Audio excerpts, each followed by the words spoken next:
Hello, everyone. I'm Kenan, and this is Fiction Friday.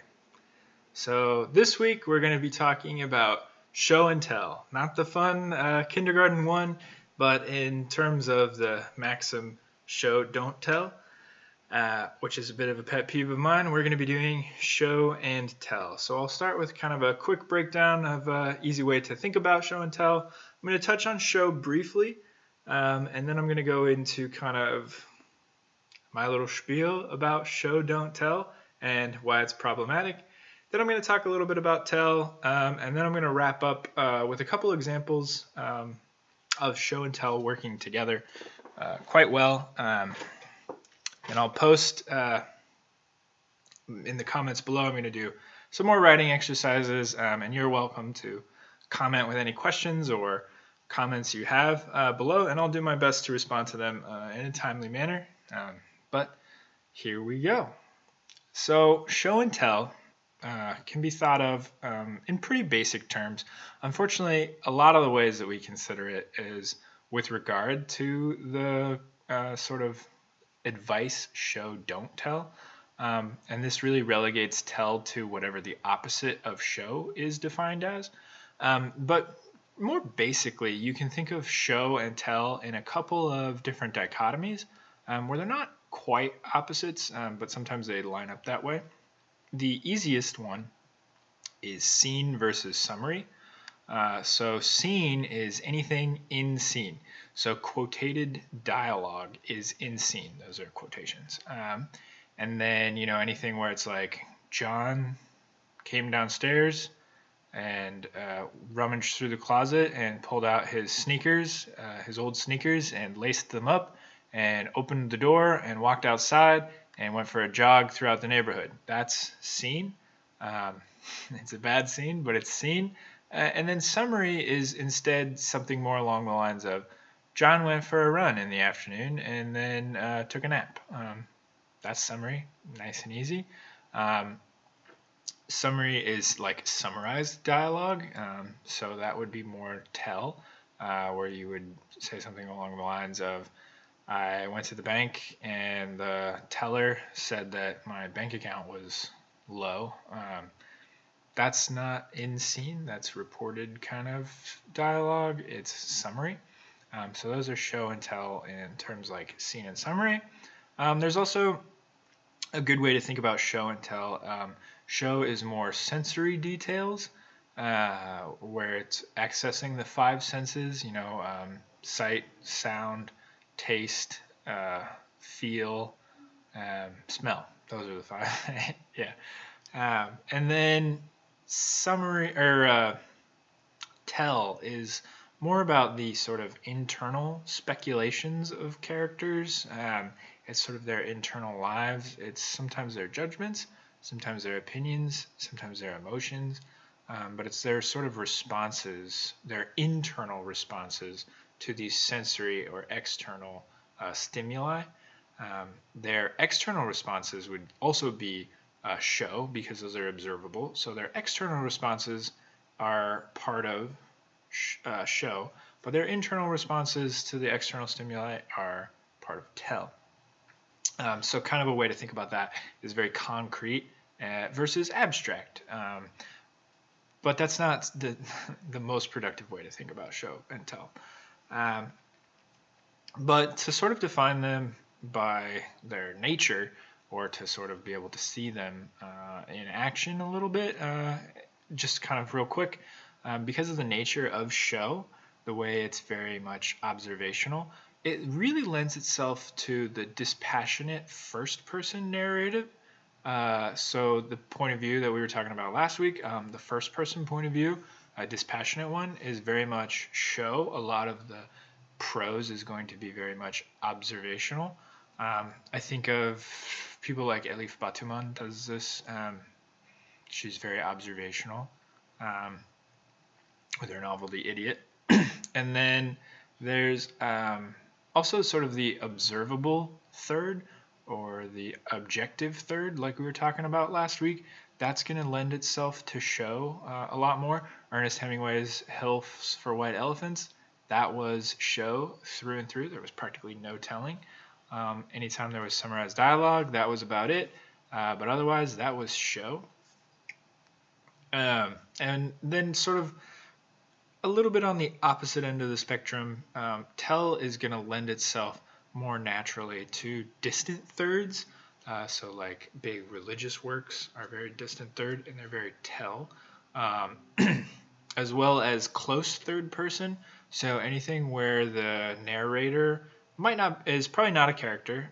They're probably just sort of the omniscient narrator, but they're really close in on one character's thoughts and feelings. That's going to lend itself more to a lot of telling. You're going to get a lot of internal aspects of the character. And then also opinionated first person. So I think of Holden Caulfield in Catcher in the Rye. I think that's who it is, Holden Caulfield. Don't really like that book, but he's very opinionated, so he has a very strong voice, and he does a lot of telling. And anything that sort of filters through his voice is the telling aspect of that. And since he has such a strong voice, you're going to want to filter things through that. So that story lends itself to a lot of telling.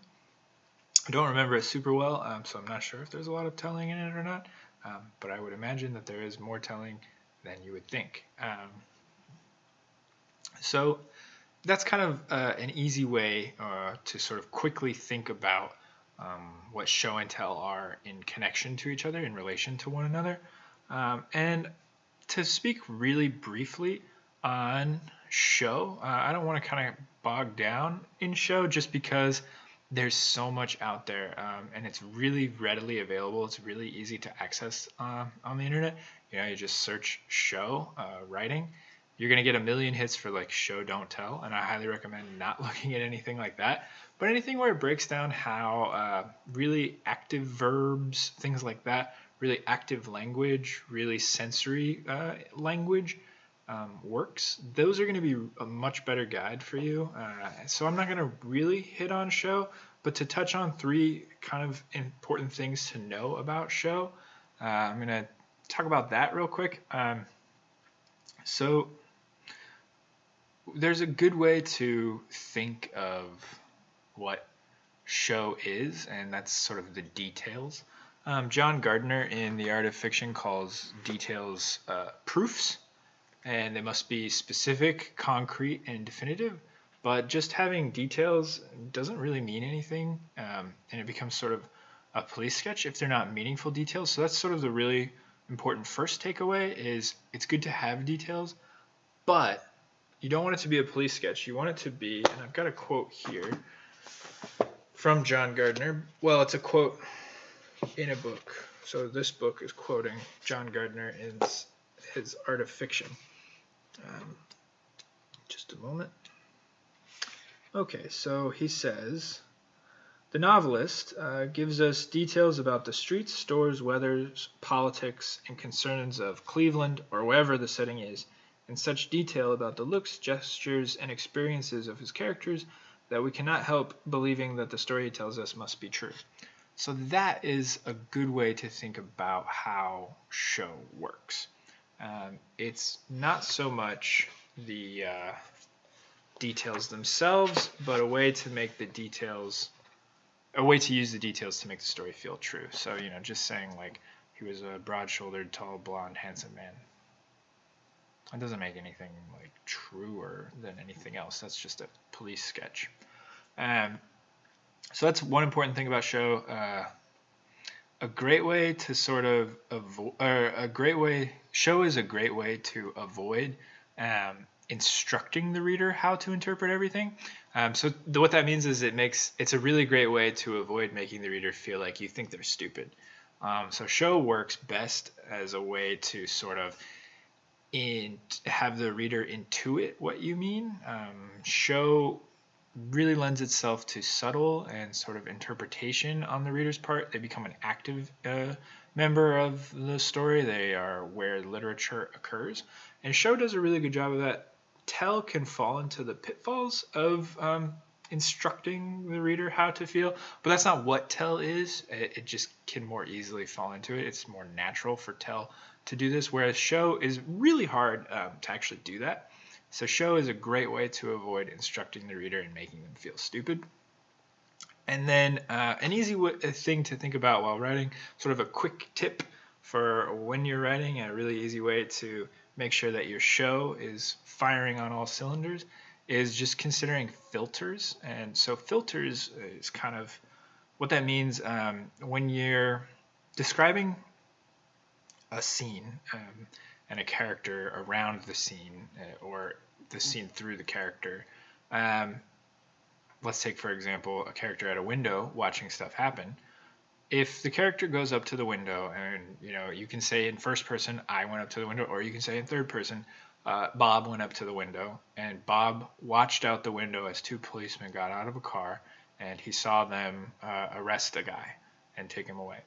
So Bob watching and Bob saw, those are the filters through which we're getting the action. Instead, if you say something along the lines of, Bob went to the window, outside two policemen got out of a car and arrested a man, that is so much more immediate than making sure that we may say that Bob saw it, or even if it's just I went to the window outside two policemen. So it works in first and third person, but those are a lot more immediate, and those are really good ways to use show. You don't have to filter it through a character all the time.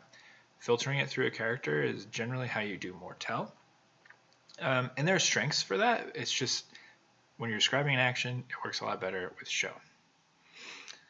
So that's kind of a quick breakdown of what show is, and I'm going to talk about tell here in a second, but first I kind of want to get into the maxim, or else my manifesto against the maxim.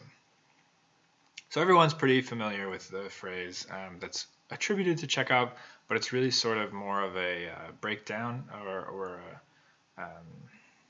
a paraphrase of one of his letters to his brother, and it's, don't tell me the moon is shining, show me the glint of light on broken glass. And it's like, oh, wow, oh, so cool. Yes, that's the proof that show is what we should do. Show, don't tell. Show is everything. And it's like, is it though?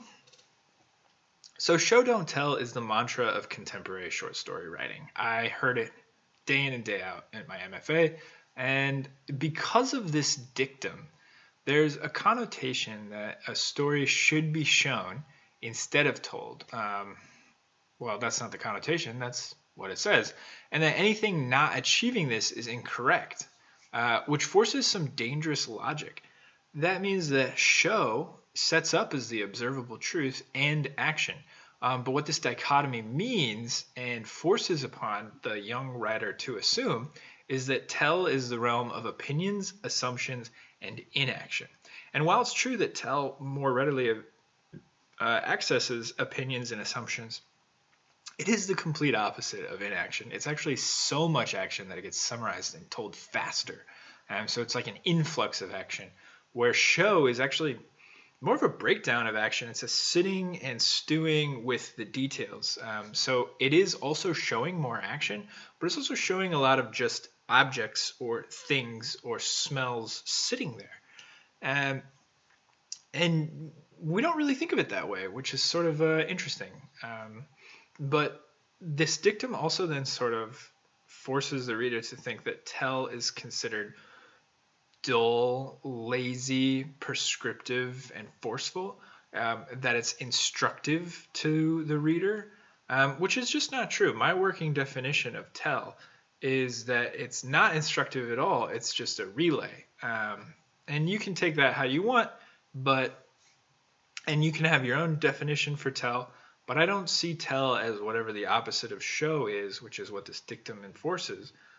Tell to me is just instructive, or is not instructive. It's a relaying of information in a different way. So then tell is seen as, like I said, judgments and pronouncements, which are thought of more as essayistic or nonfiction or memoir, or at least not empathetic or able to be empathized with, because it doesn't invite the reader to come to their own conclusions the way show does. But this is problematic for a couple reasons. One, it assumes that you're good enough at showing that the reader will know what you mean by your images being compiled, which is not always the case. You can suck at that. And also, it assumes that all telling is instructive, which, right, to my working definition, that's not true. And it also assumes that the writer is going to be bad at telling, and won't allow room for their own conclusions in the reader. Even if you have a really prescriptive voice that is telling all of this stuff, let's say it's from the voice of Stalin. The reader's still going to have room for interpretations of what you mean. So you can be saying all of this stuff that Stalin would say, but like there's the dramatic irony there of a voice is telling me things that are truths that I know aren't truths. And so the trick then and the intelligence comes in where I say, no, those aren't truths. And I pick up on that. So there's the irony there. Tell affords this. And a lot of people don't really realize that, which is unfortunate because it's kind of a richness of satire is what tell can do. Um, but sort of more dramatically, if we followed show, don't tell to its very strict meaning, that would be a real breakdown of any interiority. It would be sort of a dissociated narrative. So in the real world, that would be like us watching ourselves constantly, and these out of body experiences would become very dispassionate, very dissociated. We feel things and we say things to ourselves, and we think of our emotions sort of happen in the reconsidering of events, the reconsidering of emotions. Emotions aren't always just the immediate reaction. So if we followed it to the really strict sort of reducing life only to these very particular nouns and verbs and jargon and lingo, we kind of orient ourselves to a narrative that is only showing and more action and all external, and there's no interiority, and it's more exciting supposedly, and it becomes a way to evaluate our lives incredibly cinematically, which brings me to my biggest complaint with the show don't tell is that it's a maxim for a medium that is completely unsuited toward the maxim when considered alongside all the other mediums we have available right now. So show don't tell really kind of came up about like with the Chekhovian quote, with the Chekhovian story. The modern short story is very much, I would say, imagistic or cinematic. And a little bit of that is because at about the same time, slightly beforehand actually, photography really came to the fore, and we could, at the end of the 1800s, we could take pictures of stuff more readily. Pictures were more easily available for everyone. You could have your picture taken pretty easily. And so short story writers were kind of saying, well, that means I have to also sort of imitate the photograph. These 1,000 words that make up this photograph, I've got to be able to do as well. I've got to be able to elicit what the emotion of a picture of the Civil War can elicit. And you know, that sort of changed the game for short stories. So they had to be a little bit more cinematic if they wanted to have that gut punch that, you know, war pictures had. I think particularly the Civil War, that was when photography became very readily available. And just, those are grotesque images, of course. So how can a story compete with that? Well, it has to try and do battle on the same field. But now when we have Instagram, Facebook stories, we have phones with cameras, we have Hollywood, we have Bollywood, we have blockbusters, we've got Meryl Streep up there, we've got the Marvel Cinematic Universe.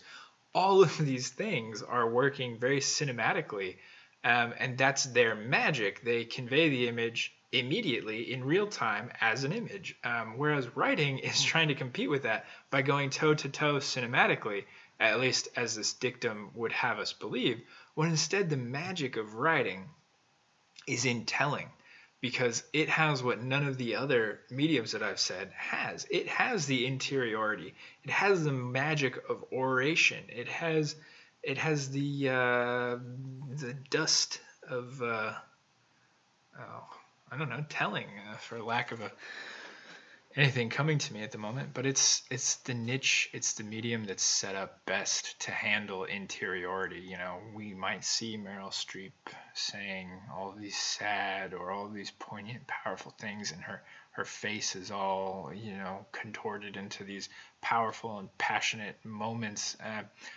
But in her head, who knows? Maybe the actress herself is thinking of Tootsie Rolls and cotton candy, or maybe the character is thinking those things, but we don't really know. We take the actor's face for it, but we have no way of actually knowing, because in movies that lack a narrator, which there are a few movies that have narrators, there's no way to actually really get inside any of the characters' heads. And with telling, you can do that. With storytelling, you can access a bunch of different heads. You can do it poorly. I'm not saying that you can't, but you can do anything poorly. I don't see why it has to mean that through this insidious advice, everything that is tell is equated to everything that's wrong with story, as if there could be a right and wrong or a singular way of doing, when there's all this great stuff that story writing can do. And the magic of reading is being able to access thoughts that you normally couldn't. In no other medium can you read people's minds. So why shy away from that with this forceful show, don't tell? So what is tell? To me, tell is the story. And to go back to that John Gardner quote, give me just a moment, where he says, such detail about the looks, gestures, and experiences of his characters that we cannot help believing the story he tells us must be true. Ahaha! The story he tells us. They, of course, but he is here. Anybody can tell the story. The tell the story is the important part. So everyone's saying show, don't tell, show, don't tell, show, don't tell. Well, show is only one aspect of the story. Show isn't even the story. Show is just part of a way to make the story true or believable for the reader. The story itself is the tell. So they can't even escape that in this show, don't tell situation. So to kind of discuss what tell is, in my understanding of it, tell is any engaging narrative that is not limited to exterior observations.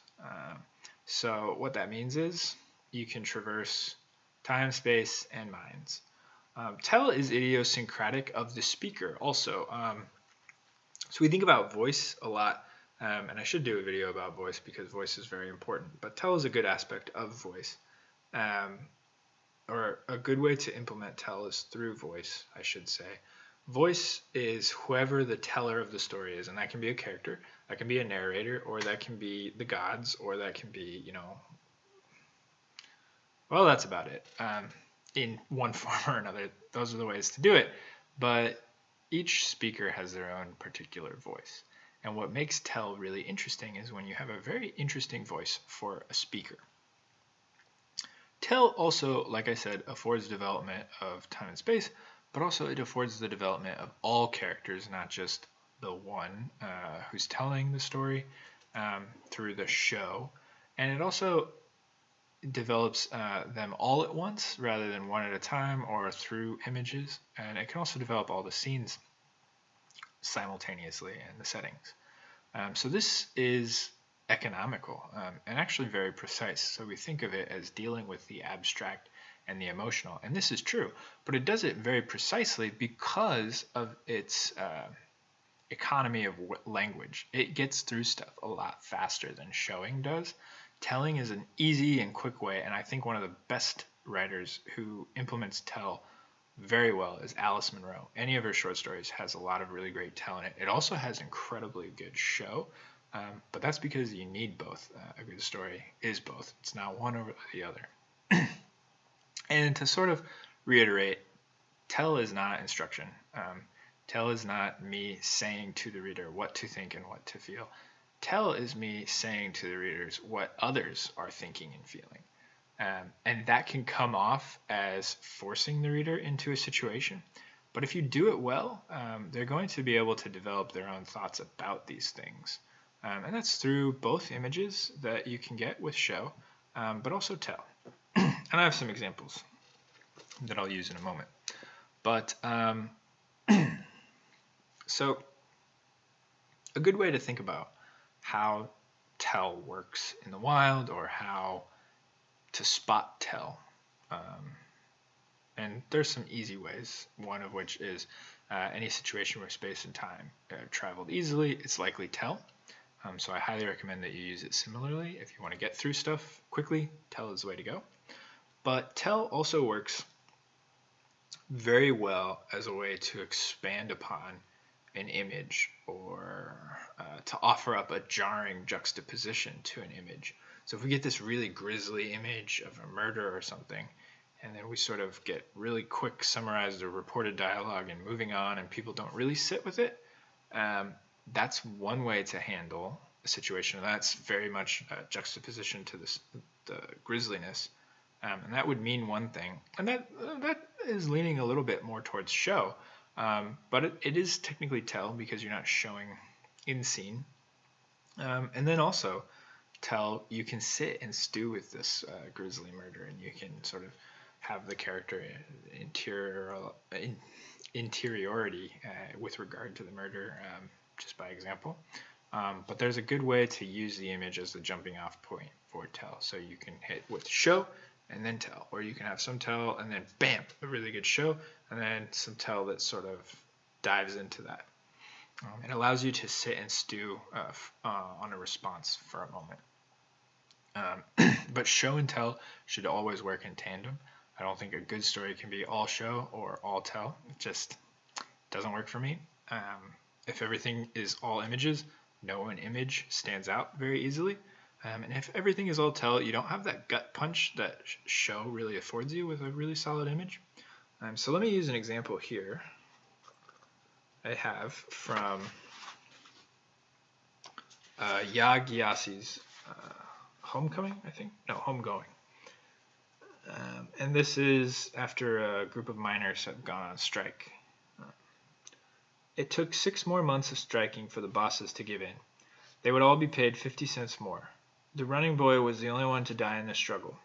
The pay increase was a small victory, but one that they would all take. After the day the running boy died, the strikers helped clean up the mess the fight had made. They picked up their shovels, found the boy who'd been gunned down, and buried him in the potter's field. So this is mostly tell, actually. It took 6 more months of striking for the bosses to give in. That's tell. 50 cents more. Running boy was the only one to die. Pay increase was a small victory.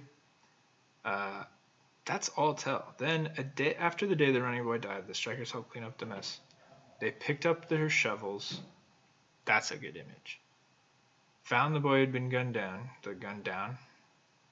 Buried him in the potter's field, and then potter's field. If it was just buried, it wouldn't be as strong. But that's because it's a lot of really good, quick telling that shows a lot actually through its telling. Oh, interesting that those work together.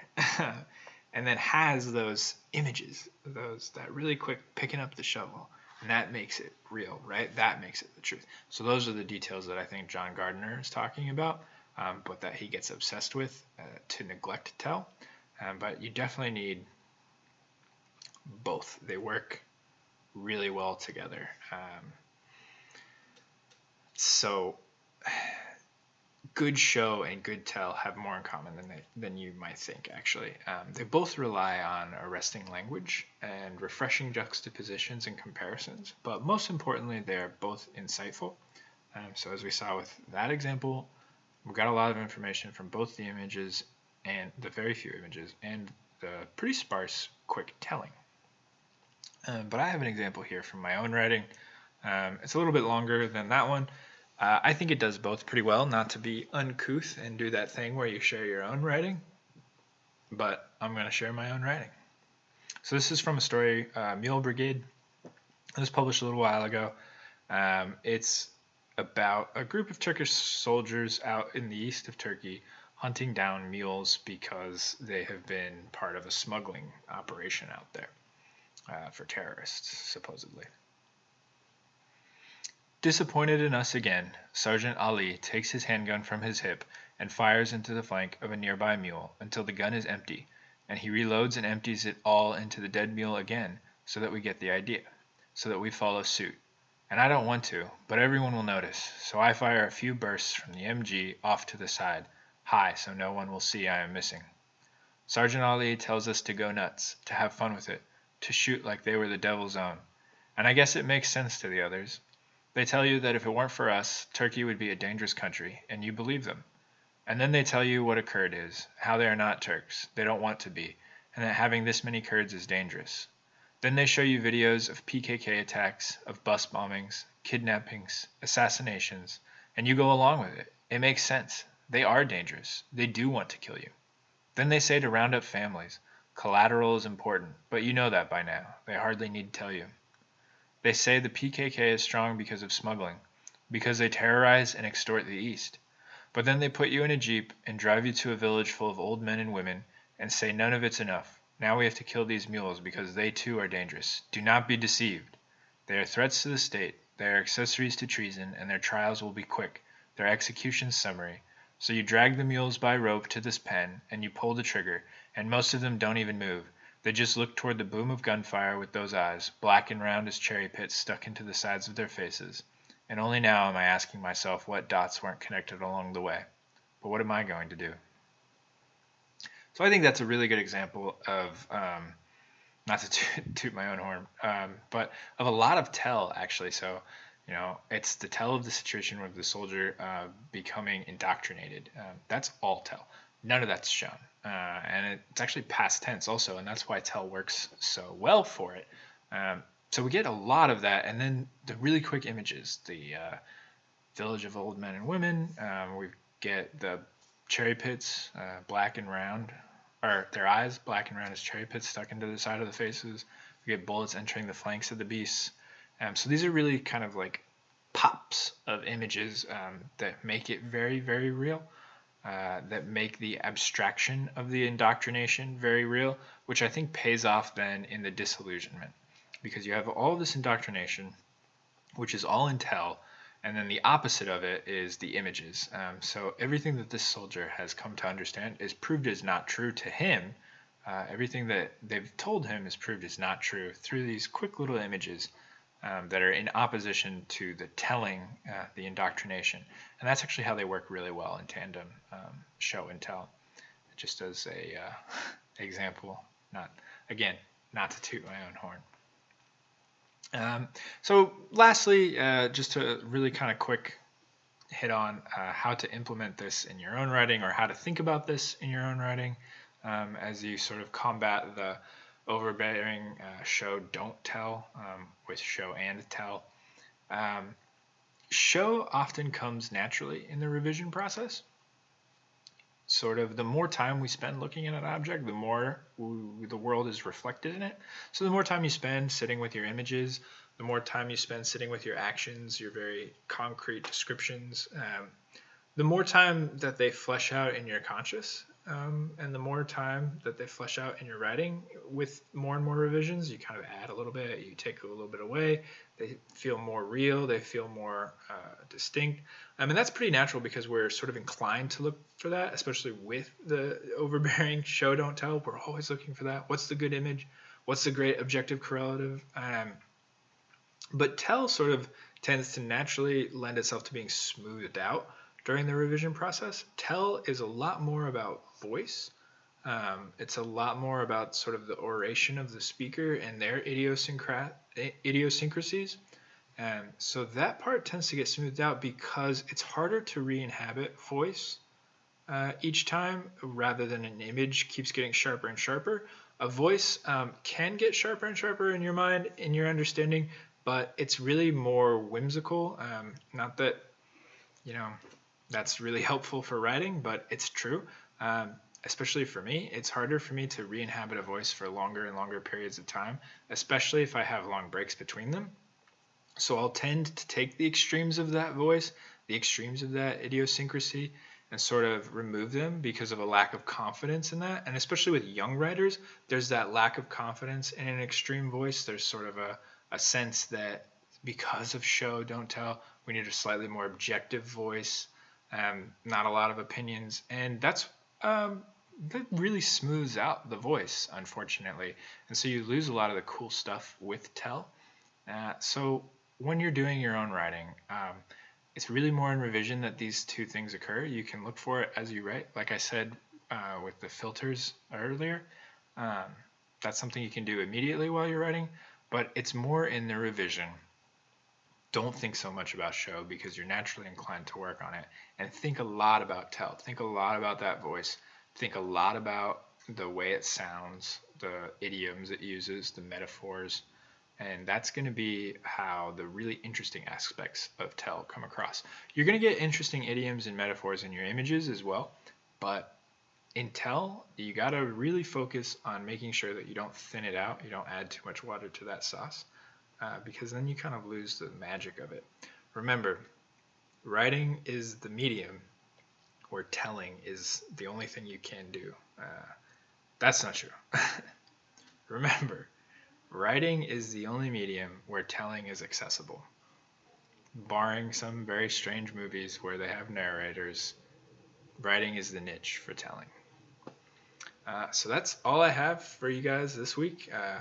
Next week, I'm not sure what I'm going to do yet.